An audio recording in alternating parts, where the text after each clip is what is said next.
in the court, considering the fact that you've already obeyed the court. You see, the money you are spending to hire lawyers or appear in court is taxpayers' money.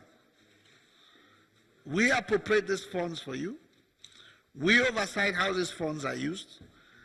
And telling us what you understand, what you do not understand, doesn't make...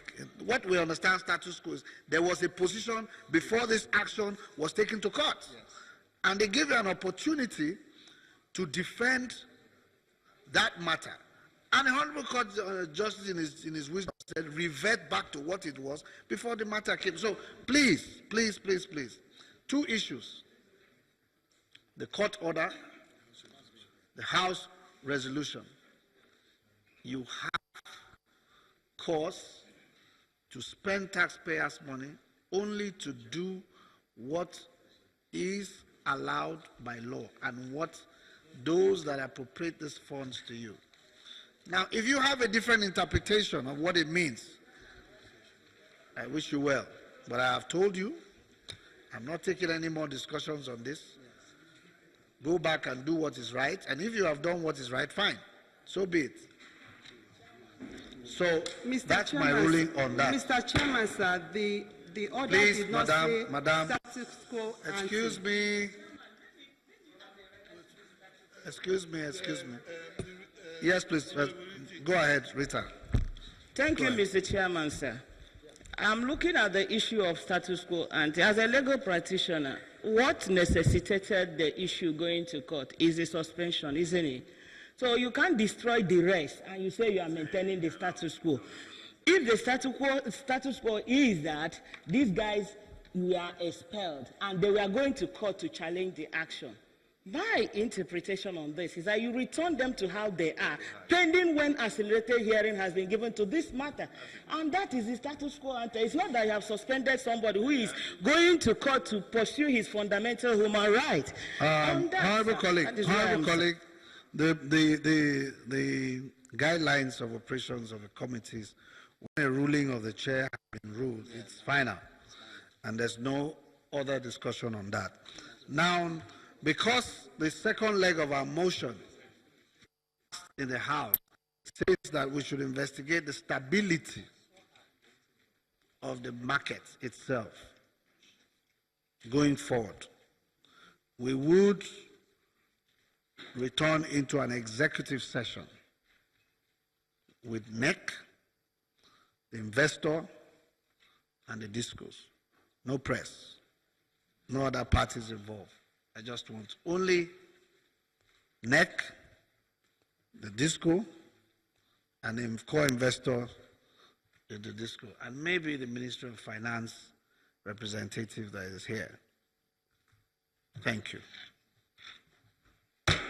Clerk, clear the chambers.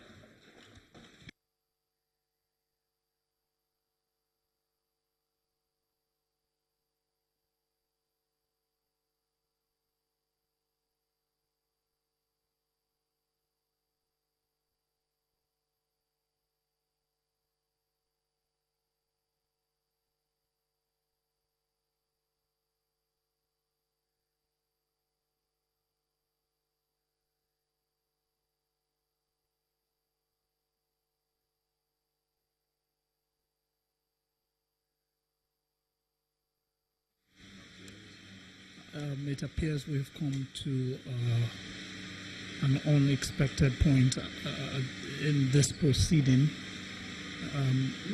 The committee appears to be going into a closed-door session. What that will mean is that everyone will be required to leave the hall pending the duration of the executive meeting with members of the committee. So as it is, people will be filing out to give the committee members a few minutes before it appears they may be called back to return and then understand the decision or conclusion reached by the committee members.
Well, it appears this will be the conclusion of the sitting for today.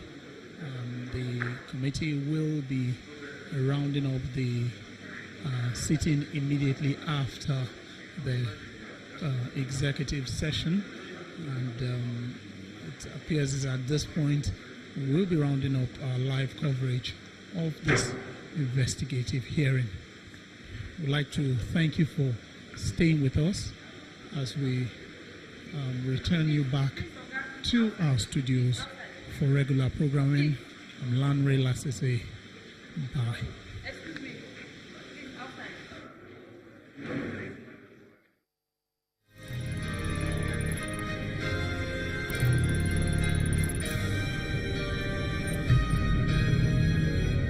You've been watching a live Channels television event.